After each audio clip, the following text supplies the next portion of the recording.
Peribahasa tahun 4. Bagai enau dalam beluka melepaskan pucuk masing-masing. Maksud, mementingkan diri sendiri tanpa bekerjasama. Seperti melepaskan batuk di tangga. Maksud, membuat kerja dengan tidak bersungguh-sungguh. Bagai tikus membaiki labu. Maksud, membaiki sesuatu tetapi menjadi lebih rosak. Seperti kera mendapat bunga. Maksud, mendapat sesuatu tetapi tidak tahu menghargainya.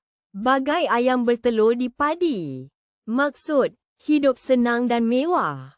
Seperti api dalam sekam. Maksud, permusuhan yang tersembunyi. Bagai kaca terhempas ke batu. Maksud, sangat sedih atau hancur hati. Seperti embun di hujung rumput. Maksud, kasih sayang yang tidak berkekalan.